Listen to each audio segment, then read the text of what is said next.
Rajasthan university के gate के अंदर हम खड़े हैं और आपको मैं बता दूं, यहाँ से जब मैं उठूँगा तब आपको मैं नज़ारा दिखाऊंगा। इस पंडाल के जस्ट पीछे ये जो पार्क है, इसमें संविधान से रिलेटेड सारी चीज़ें लगी हुई हैं। भारत का राष्ट्रीय ध्वज लगा हुआ है और भारत के राष्ट्रीय ध्वज के नीचे कई दिनों से आरएएस मेंस के अभ्यर्थी यहाँ पर बैठे हैं। और आपको एक विशेष बात और मैं बताऊं कि जब इस सरकार का गठन हुआ था तब 5,000 के आसपास राजीव गांधी युवा मित्र, जो लगातार 2 साल से कह रहे हैं कि आप युवा मित्र के आगे से राजीव गांधी हटा दो, लेकिन आपने जो हमारी जो नौकरी छीनी है वो तो आप कम से कम वापस कर दो, क्योंकि उनमें से 6 लोग इस दुनिया से अब अलविदा कह चुके हैं। किसी ने सुसाइड करा और कोई अवसाद में आकर किसी का हार्ट अटैक से उसकी मृत्यु हो गई। दूसरा, राजधानी के ही शहीद स्मारक पर एसआई भर्ती रद्द करने के लिए वहाँ पर भी युवा बैठे हैं। तीसरा, राजस्थान यूनिवर्सिटी में हम यहाँ पर बैठे हैं इन आरएएस मेंस अभ्यर्थियों के साथ। चौथा, महेश नगर के जेडीए पार्क में फर्स्ट ग्रेड को लेकर भी वहाँ पर युवा बैठे हैं। और ये तमाम जो 4 चीज़ें मैंने आपको गिनाई, ये युवा भी हैं, बेरोजगार भी हैं, और इन्हीं युवा और बेरोजगारों के हक हुकूक की लड़ाई को लेकर ये भाजपा की सरकार बनी है। अब बड़ी बात यहाँ पर यह है कि युवा बेरोजगारों की बात तो केंद्र में भी होती है, प्रधानमंत्री नरेंद्र मोदी भी करते हैं, मुख्यमंत्री भजनलाल जी भी करते हैं, और वो तमाम मंत्री करते हैं जिनके लेटर इस फाइल में मौजूद हैं। सब युवाओं की, बेरोजगारों की हक की बात करते हैं, लेकिन 4 मैंने आपको एग्जाम्पल बता दिए, चारों ही में युवा भी हैं, बेरोजगार भी हैं। क्या कहेंगे सर? सर क्या कहें, यही हम सोच रहे हैं। कह तो सब कुछ दिया है, अब लानतों के अलावा कुछ बचा नहीं है हमारे पास। हम सोच रहे हैं लेकिन क्यों ना दें इनको, लेकिन अब ये काम वो हो रहे हैं कि अब लानतें ही देनी पड़ेंगी और हम वापस से आमरण अनशन पे जाएंगे। 15, 16, 17, 18 मेरे ख्याल से 5वें दिन हमारा भी काम हो लेगा। तो इधर आप परीक्षा पूरी करवाएंगे, इधर हम पूरे होंगे, और हमारे पास ऑप्शन नहीं छोड़ा है आपने कोई।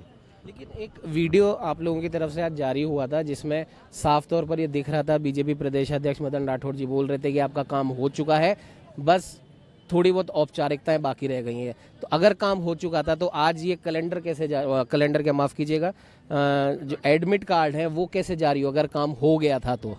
यही तो हम पूछ रहे हैं सर। असल में पता है हमें जितना, देखिए हम पहली बात तो हम बेवकूफ़ नहीं है, हम पढ़े लिखे। यहाँ आपको जितने दिख रहे हैं ना सर, उन्होंने पूरी पढ़ाई करी है, उसके बाद प्रीलिम्स का पेपर दिया है, उसको पास करके वो मेंस की उम्मीद में बैठे हैं और तब वो यहाँ आए हैं। तो बेवकूफ़ नहीं है कोई भी, अच्छे खासे पढ़े लिखे हैं। और लगभग वो कहते हैं ना, यूपीएससी और आरपीएससी में क्या है सर, स्पेशलिस्ट नहीं होते, जनरलिस्ट होते हैं। हमें थोड़ा थोड़ा ही सही, लेकिन थोड़ा थोड़ा सब सब्जेक्ट्स का ज्ञान होता है। अब इनको लग रहा है कि हम बेवकूफ़ हैं, इनको राजनीति का पक्का ज्ञान है, ये तो है। आप देखेंगे, मैंने टीवी डिबेट पे एक महाशय, एक मैम थी जो प्रवक्ता थी, वो महोदया कुछ बोल रही थी कि हम सरकार की तरफ से आरपीएससी को अनुशंसा कर दी गई है। जैसे ही एंकर पूछते हैं कि क्या कहा आपने, अनुशंसा कर दी गई है, आप मानेंगे नहीं, 1 सेकंड में वो पलट गई। अब उनको भी नहीं पता है, प्रवक्ताओं को भेजा जा रहा है, उनको बात ही नहीं बताई जा रही है। अब हमारा एक ही सवाल है कि हमें ये बताए कोई कि ये जो सत्ता चल रही है राज्य में, सत्ता का केंद्र कौन है? क्योंकि जहाँ तक हमने पढ़ा है पॉलिटिक के अंदर, भारतीय संविधान में जो लिखा हुआ है, सत्ता का केंद्र राज्य के अंदर मुख्यमंत्री होता है, उस पर लगाम लगाने के लिए राज्यपाल होता है, और या फिर दूसरी भाषा में कहें तो मुख्यमंत्री होता है। और वो अपने दायरों से बाहर ना जाए, उसके लिए 2 और ताकतें होती हैं जो उसके दाएं बाएं खड़ी की जाती हैं, एक राज्यपाल और दूसरी होती है अपने हाई कोर्ट। ठीक है, यही आप ऊपर जाएंगे तो वो राष्ट्रपति और सुप्रीम कोर्ट। अब यहाँ राज्यपाल जी को तो चलो एक बार साइड में करते हैं, हाई कोर्ट को भी एक बार साइड में करते हैं। हम ये कह रहे हैं जो बीच का पावर सेंटर है वो है कौन? क्योंकि सत्ता में एक संवैधानिक पद है मुख्यमंत्री जी का, दूसरा है कि मुख्यमंत्री के पद तक पहुंचता है कोई भी किसी पार्टी के सहारे। उस पार्टी का जो सबसे बड़ा सर्वोच्च पद है वो होता है पार्टी अध्यक्ष का। ना सिर्फ पार्टी अध्यक्ष, पार्टी उपाध्यक्ष ने भी, हमारे दोनों साथ में खड़े थे वहाँ। और सबसे गजब चीज़ ये थी सर कि हमारा अनशन तुड़वाया गया अमर जवान ज्योति जैसी पवित्र जगह पे छल से। हमारे साथ जो करना था वो करते, पर कम से कम सैनिकों के नाम पे आप इतनी चीज़ें कर रहे हैं। हम भी सोचते हैं और हम मानते भी हैं ये, और सही तो कहें तो अब तक हम मानते थे, धीरे धीरे विश्वास डगमगा रहा है कि आप सही में सैनिकों को लेकर संवेदनशील हैं कि नहीं है। क्योंकि आप अमर जवान ज्योति पे खड़े होके और वहाँ छल करवा के हमारे साथ फौजी बैठा है, उसका अनशन तोड़वा दिया आपने। ये छल नहीं है, हमारी नहीं तो कम से कम उस स्थान की पवित्रता की गरिमा रख लेते, कम आपने उसकी भी नहीं रखी। ये स्थान भी कम पवित्र नहीं है, पीछे संविधान पार्क है, संविधान पार्क विवेकानंद जी हैं, राष्ट्र ध्वज के नीचे आप बैठे हैं। और हमने कहा भी है कि हमारा आंदोलन राष्ट्र ध्वज के नीचे चल रहा है।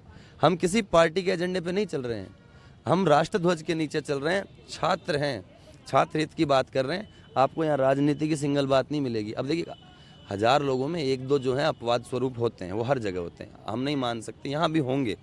हालांकि अभी तक हमारी नज़र में ऐसा कोई भी नहीं आया है, लेकिन हो सकते हैं, उनकी हम गारंटी नहीं दे सकते। लेकिन बाकी जो हमारे भाई बंधु हैं, हमारा आपको ना तो कोई राजनीतिक एजेंडा दिखेगा, ना राजनीतिक महत्वाकांक्षा दिखेगी, ना ही आपको हमारा कोई राजनीतिक बयान दिखेगा। हम शुरुआत से एक ही चीज़ कह रहे हैं कि मुख्यमंत्री जी हमारी बातें सुनिए, अगर सही हैं तो मान लीजिए, गलत हैं तो आके हमें बता दीजिए कि हम क्यों गलत हैं। ना तो आप हमारी बातें मानने को तैयार हैं, ना आप उन्हें खारिज करने को तैयार हैं, ना ये बताने को तैयार हैं कि प्रॉब्लम कहाँ है।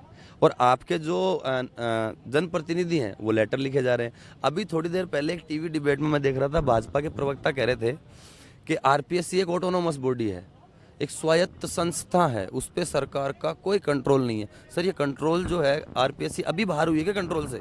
पिछले साल नहीं थी क्या? और पिछले साल थी तो आपने पोस्टपोन कैसे करवा दिया?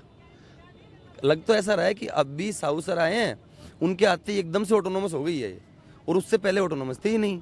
तो पहले तो इनको अपने फैक्ट्स दुरुस्त करने चाहिए कि बोलिए, लेकिन ये याद रखिए कि आप जो है सड़क छाप से बात नहीं कर रहे हैं। हम इस राज्य की सबसे बड़ी सर्विस के लिए ट्राई कर रहे हैं, बेवकूफ़ नहीं है। एक सवाल ये है कि जो भी आप बता रहे हैं कि प्रवक्ता जी ने कहा कि सरकार का उसके ऊपर कंट्रोल नहीं है, अगर सरकार का उसके ऊपर कंट्रोल नहीं था तो ये फाइल में ये लेटर्स जो हैं, उप मुख्यमंत्री ने, कैबिनेट मंत्रियों ने, मदन राठौड़ जी ने आश्वासन दिया और शायद सीएम साहब से लाउड स्पीकर पर बात भी करवाई, तो जब सरकार के कंट्रोल में ही नहीं था तो फिर ये लेटर क्यों दिए? आप समझ गए ना सर। अब देखिए, अगर कंट्रोल में नहीं था तो उप मुख्यमंत्री जी किसको लेटर लिखती? आरपीएससी को। लेकिन देखिए, उप मुख्यमंत्री ने किसको लेटर लिखा है? मुख्यमंत्री जी को। ये तो उनको पता होगा, और उनको नहीं तो उनके नीचे ब्यूरोक्रेट्स है ना, उनको ही पता होगा। इनको में से किसी को नहीं आइडिया था कि हम मुख्यमंत्री जो लेटर लिख दिया, 60 में से एक कोई याद नहीं आया। एक तो बोलता कि अरे यार आप सब गलत कर रहे हैं, हम आरपीएससी को लेटर लिखना चाहिए। सब के सब मुख्यमंत्री देखिए, सेवा में श्री भजन लाल शर्मा जी, इधर देखिए क्या नाम है, मुख्यमंत्री महोदय, आप फिर देखिए यहाँ पे माननीय मुख्यमंत्री महोदय, भजन लाल जी शर्मा, भजन लाल जी शर्मा, भजन लाल जी। और ये गजब चीज़ दिखाता हूँ मैं आपको, देखिए, हम सरकार को चेताने की कोशिश कर रहे हैं। ये है जोगेश्वर गर्ग जी का लेटर, ये है सरकारी मुख्य सचेतक, इन्होंने लेटर लिखा है। मुख्य सचेतक है, ये जगाने का काम कर रहे हैं, इनसे भी नहीं जाग रहे। अब किसको बोले हम? पावर का, सत्ता का जो केंद्र है वो हमारी नज़र में, जितनी पढ़ाई हमने करी, 2 होते हैं, पार्टी अध्यक्ष और एक जो कि प्रदेशाध्यक्ष, संवैधानिक तौर पे जो होते हैं वो मुख्यमंत्री 2 होते हैं। प्रदेश अध्यक्ष हमारे पक्ष में ना सिर्फ मीडिया में बयान दे चुके हैं एक बार, दूसरी बार हमारे सामने कह चुके हैं। मेरी मुख्यमंत्री जी से मैं शब्द से उनका बयान बता रहा हूँ मैं आपको, देखिए, क्योंकि मैं आगे खड़ा था, मुझे याद है उन्होंने क्या कहा था। उन्होंने कहा था, देखो बच्चों, मेरी मुख्यमंत्री जी से इस मुद्दे को लेकर बात हो चुकी है, और मुख्यमंत्री जी की शब्द भी यही थे, मुख्यमंत्री जी की संवेदनाएं आप सबके साथ हैं, और आपका पेपर कम से कम 3 महीने आगे बढ़ाने की बात हुई है। आप मेरा भरोसा करो, और मेरे साथ में मेरा ही नहीं, देखिए, मैं और दादी जी आए हैं, दादी जी उपाध्यक्ष हैं। अब देखिए सत्ता कहाँ कहाँ बिखर रही है, हमें समझ में नहीं आ रहा है। तो अगर इनके कोई आपसी कलह है, आपसी क्लेश है, या आपसी कोई रंजिश है, तो आप उसको बंद कमरे में बैठ के सुलझाइए ना सर। हम बच्चों के भविष्य से क्यों टकरा रहे हैं उसको? आप सबके बच्चे, जैसे हमारे लिए राठौड़ साहब हैं, ऐसे हमारे लिए भजन लाल जी हैं, ऐसे हमारे लिए किरोड़ी लाल जी हैं, ऐसे हमारे लिए दिया जी हैं, हम सब तो उनके बच्चे ही हैं ना। तो हमारे से क्यों रंजिश निकाल रहे हो? हम तो आपसे शुरुआत से एक ही चीज़ कह रहे हैं कि हमारी बातें सुन तो लीजिए। और सर, एक और बहुत बड़ी चीज़ जो इनमें से किसी ने नोटिस नहीं करी, आप देखेंगे पिछली बार वाली जो भर्ती थी उसको पोस्टपोन किया गया। जो अभ्यर्थियों के जितने मुद्दे थे, ब्यूरोक्रेसी के अधिकारियों ने और इन सब ने मिलकर सारे मुद्दों पे क्रॉस लगा दिया। आखिरी में एक मुद्दा बचा जिसके आधार पे पोस्टपोन किया गया, जानते हैं क्या? जो सरकारी शिक्षक थे उनकी चुनावों में ड्यूटी लगी हुई थी। कितने दिन होते हैं सर चुनाव? 10 से 15 दिन है ना मात्र। अब देखिए मैं आपको एक गजब चीज़ दिखाता हूँ। मैं इसीलिए कह रहा हूँ कि जो ब्यूरोक्रेट्स बैठे हैं ना, काम नहीं कर रहे हैं, निठल्ले हो गए हैं। इधर देखिए आप, 10 से 15 दिन। अब आप 22 अप्रैल से 17 जून जोड़िए, 55 दिन होते हैं। ट्राई सर्विस की है ये सिर्फ। इसके अलावा राजस्थान के अंदर ना सिर्फ बॉर्डर एरियाज, पूरे राजस्थान की जो एसेंशियल सर्विसेज जिनमें हेल्थ, फूड और जो भी एक इमरजेंसी सर्विसेज होती हैं, इन सब की छुट्टियां रद्द कर दी गई हैं सर, तीनों सेनाओं की, इनकी। और इसमें पैरामिलिट्री फोर्सेज का तो नाम ही नहीं है। वो बेचारे तो अभी तक आए ही नहीं है, वो आ भी नहीं सकते, उनकी भी छुट्टियां रद्द हैं। अब आप 15 दिन के लिए एग्जाम पोस्टपोन कर सकते हो, 55 दिन में आपके क्या रोड़ा अटक रहा है भाई? और वो तब है जब आपने टोटल समय कितना दिया है, 117 दिन, इसमें से आपने खा लिए हैं 55 दिन उनके। और फिर अब आप कहेंगे कि हम इनका सेंटर जो है जैसलमेर दे देंगे, आप लद्दाख भी दे देंगे, तो क्या ये 55 दिन दे देंगे क्या उन्हें? उनके लिए कौन बोलेगा? हमारे पास। और उसके आगे देखिए, अगर इनको लग रहा हो कोई वहम है तो मैं कैमरामैन से कहूँगा कि यहाँ फोकस करिए सर एक बार। ये लेटेस्ट आदेश है जो आर्मी में जारी हुआ है। इसमें कहा गया है कि 27 मई 2025 से 21 जून 2025 तक जितने भी आर्मी के सर्विसमैन हैं उनकी छुट्टियां रद्द कर दी गई हैं। अब 21 जून तक जब छुट्टियां रद्द है, वो 17-18 पेपर देने कैसे आएगा? आप उसके बॉर्डर पे टेबल भिजवाओगे अलग से? नहीं, जवाब है नहीं। तो आपका दिमाग कहाँ काम कर रहा है? मैं आरपीएससी से भी कहूँगा।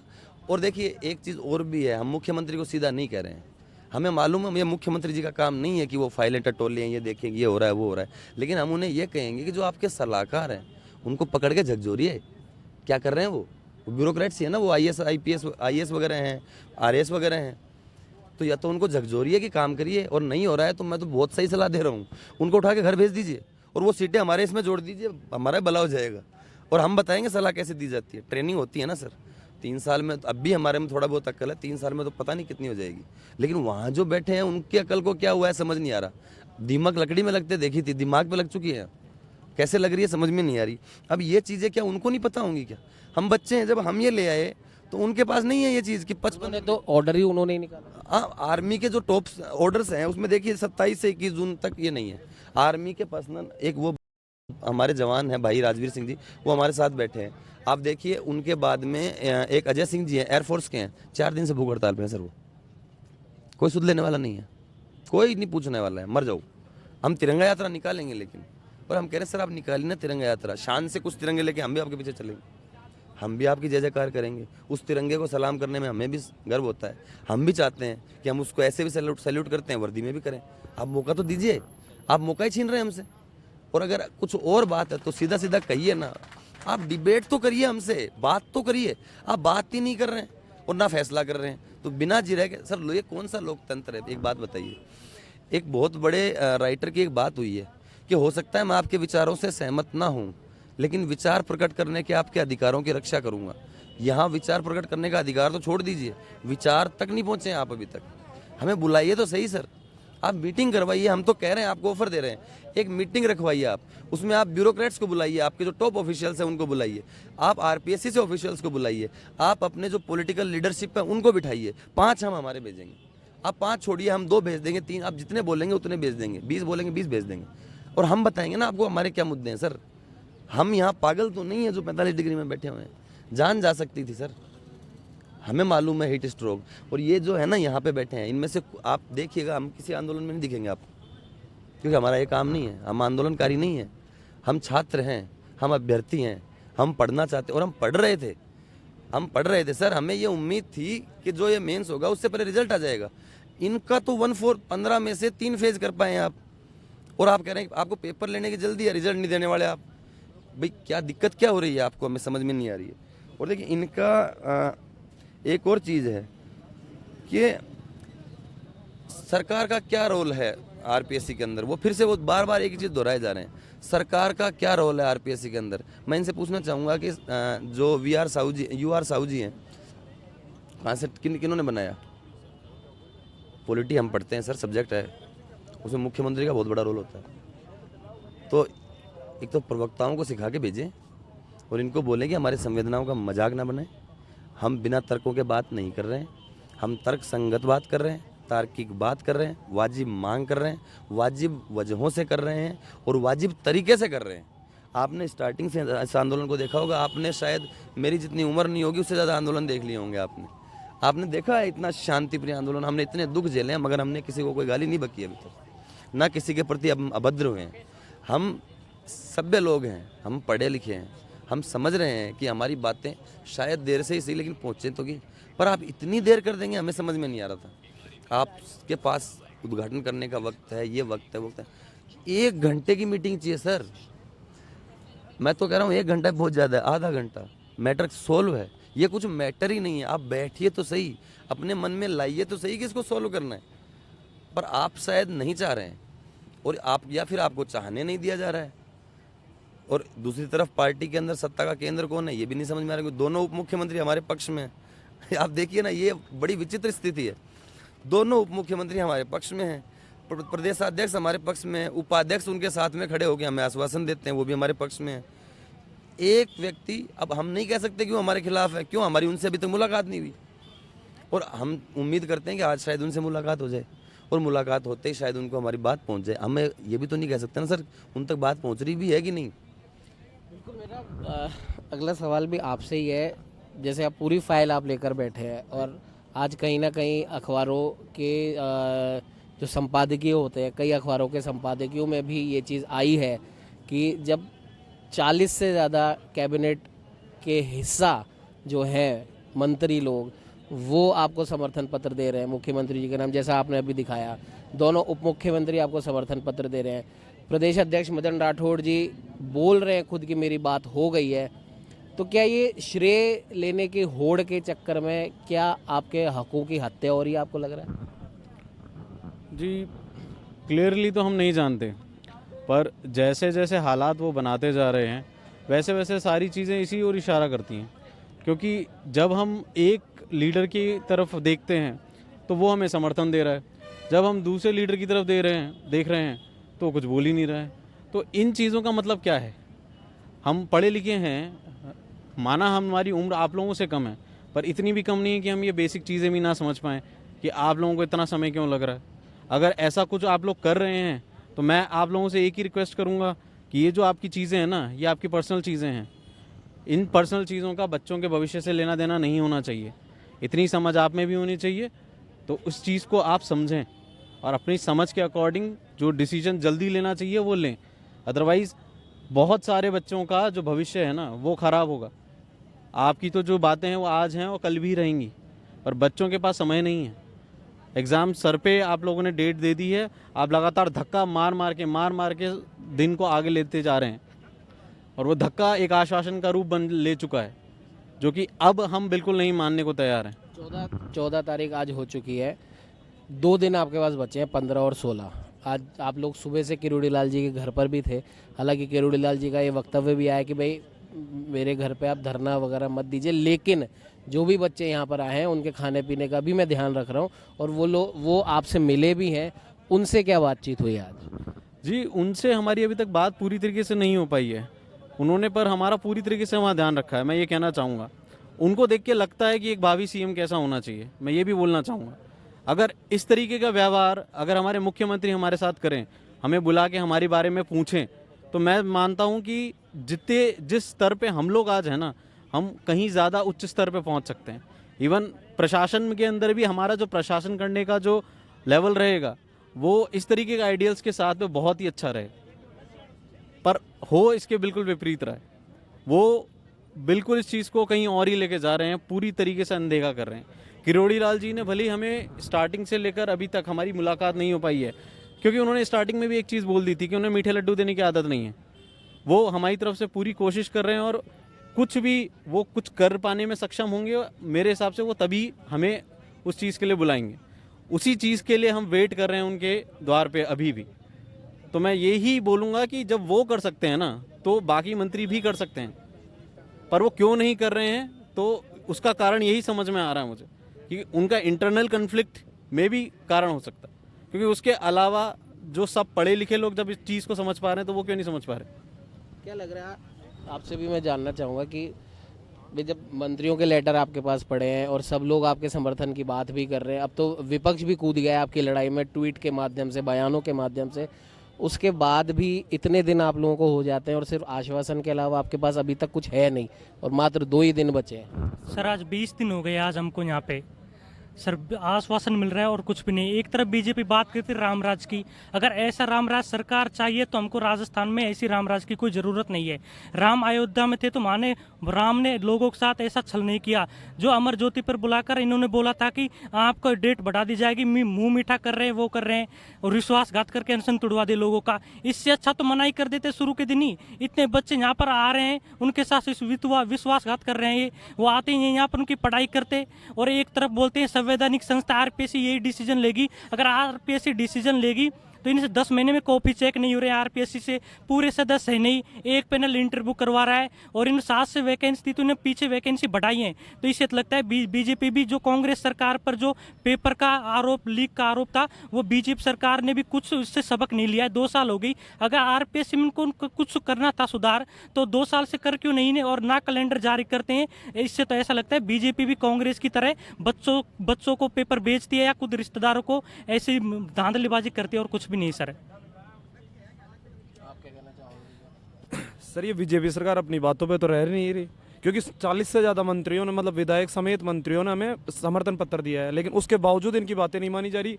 इसका 100% मतलब यही है कि पागलपंती चल रही है। कोई बीजेपी सरकार में किसी की नहीं चलती, भजन लाल शर्मा हो, मदन राठौड़ जी हो, किसी की नहीं चल रही। अगर इनकी चलती सर तो ये शायद यहाँ पे आते। इनके बच्चे होंगे हमारे बराबर के। हमने सुव्यवस्थित तरीके से आंदोलन किया है। अगर 1% भी किसी को ऑब्जेक्शन हो, कुछ हो तो हमें बताए।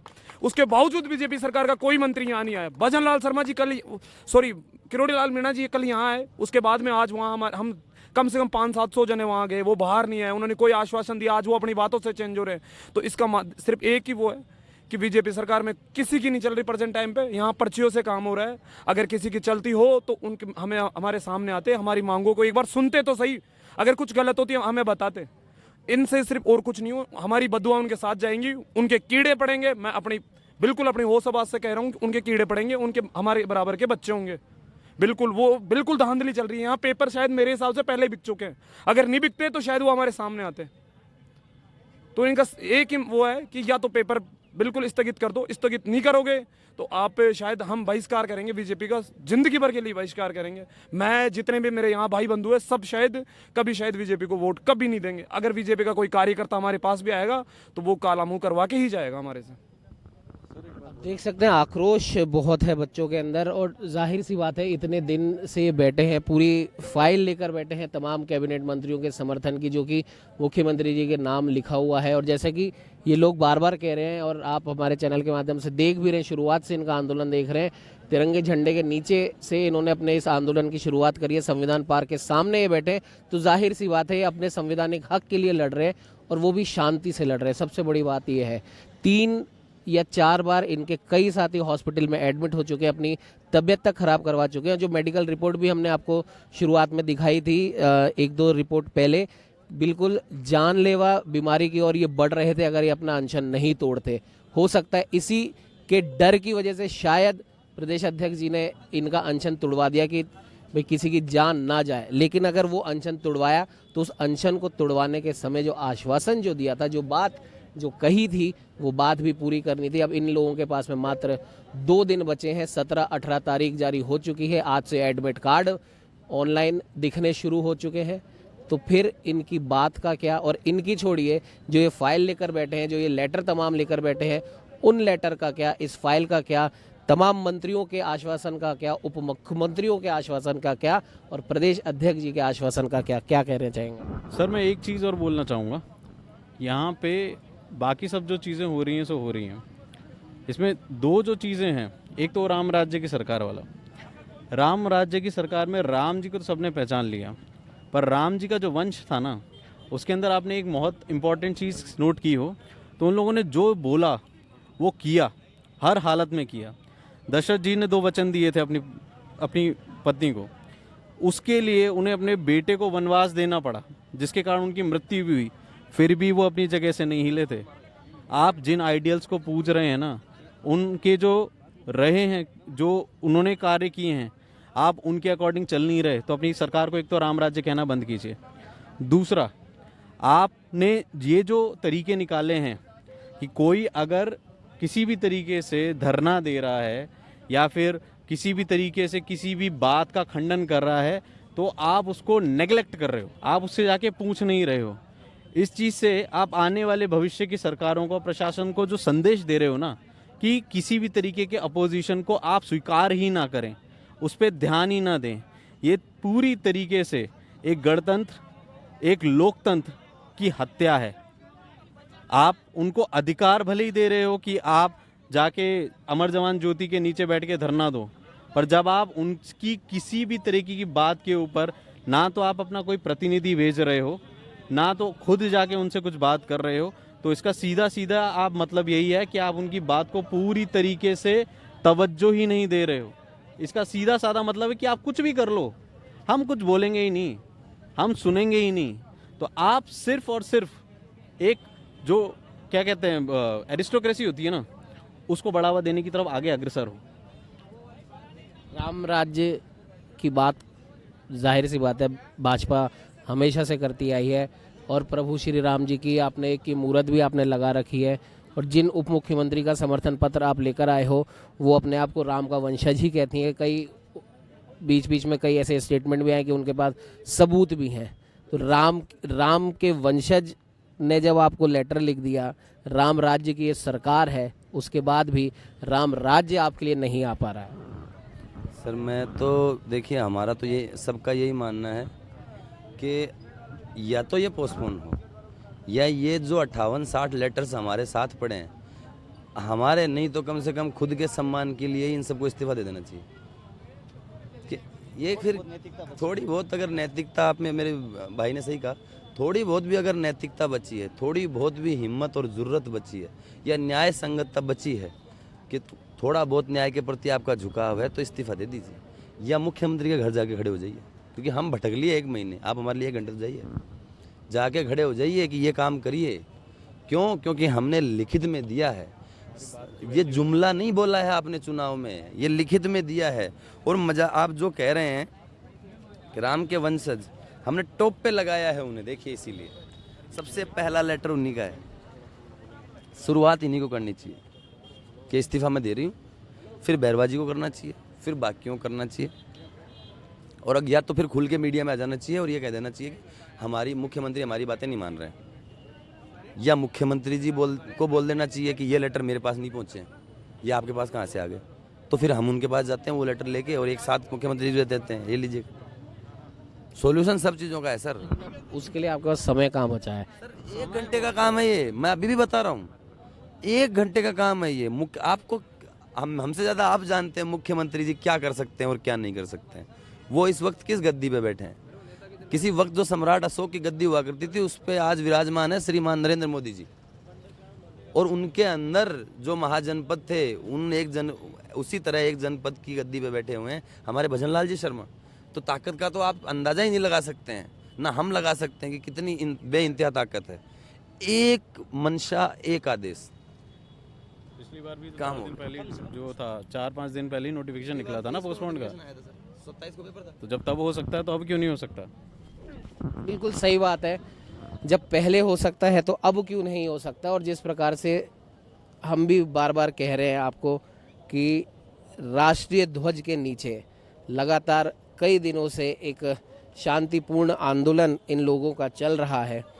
संविधान पार्क के सामने, जिस संविधान पार्क में संविधान से जुड़ी हुई तमाम चीज़ें लगी हुई हैं, राम जी की मूर्त यहाँ पर है, और राम राज्य की सरकार राजस्थान में चल रही है, भारत में चल रही है।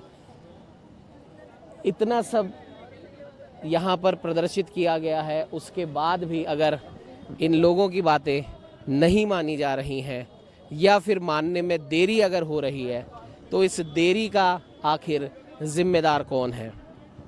इस देरी के पीछे वजह क्या है? कम से कम ये तो बताइए। ये इन बच्चों का कहना है कि अगर हम गलत हैं तो हमें हमारी गलती बताइए कि आप यहाँ गलत हैं, तो हम सरकार से किसी प्रकार का कोई सवाल जवाब नहीं करेंगे। लेकिन अगर हम सही हैं तो कम से कम हमारे सही होने कि जो एक सौगात होती है, जो इनकी मांग है कि परीक्षा को स्थगित किया जाए, 3 महीने का समय दिया जाए, जो कि आश्वासन खुद प्रदेश अध्यक्ष जी दे चुके हैं। समर्थन पत्र में बार बार कह रहा हूँ, पूरी फाइल इनके पास पड़ी है, तमाम कैबिनेट मंत्रियों की, 2 उप मुख्यमंत्रियों की। तो फिर आखिर अब इन बच्चों के ही नहीं, शायद हो सकता है अब राज्य की जनता को भी समझ में नहीं आ रहा है कि आखिर पेच अटक रहा है तो वो कहाँ अटक रहा है। क्या ये श्रेय लेने की होड़ है, इस वजह से इन लोगों की बात नहीं मानी जा रही, या फिर पावर सेंटर कहाँ है, जो कि ये बच्चे कह रहे हैं, ये हमारा कहना नहीं है, कि पावर सेंटर में शायद कुछ कन्फ्यूजन है और इस वजह से इस कन्फ्यूजन के चक्कर में इनकी आवाज़ सुनी नहीं जा रही है। और आश्वासन मिलने के बाद आज एडमिट कार्ड जारी हो जाते हैं, 2 दिन इनके पास में बचे हैं। तो अब सबसे बड़ी बात यहाँ पर यह है कि क्या इन बच्चों के साथ, जैसा ये बच्चे बार बार कह रहे हैं कि इनको ठगा गया है, अमर जवान ज्योति पर एक सैनिक का अनशन तुड़वाया गया है, इनके साथ छल किया गया है, इनका कहना है, क्या ये वाकई में छल है या फिर फाइलें कहीं ना कहीं घूम रही हैं और जो आश्वासन इनको मिले हैं कि इनका काम हो जाएगा, अगर वो काम हो जाएगा तो इनका ये कहना है कि एक संकेत आप हमें दीजिए, पूरा तंबू यहाँ से उखाड़ कर ले जाएंगे और हम हमारी पढ़ाई में लग जाएंगे, क्योंकि हमें भी यहाँ पर बैठकर हमारा नुकसान कराने का कोई शौक नहीं। खैर, अब ये तो समय के गर्भ में छिपा है कि सरकार आखिर चाहती क्या है, प्रशासन आखिर चाहता क्या है, लेकिन ये अपना इरादा साफ कर चुके हैं कि इन्होंने अब ठान लिया है कि अब या तो अपनी बात मनवाएंगे या फिर जो भी इनकी परिणति होगी उस परिणति तक जाएंगे। सहयोगी कैमरामैन अजय के साथ उमंग माथुर, न्यूज़ 21।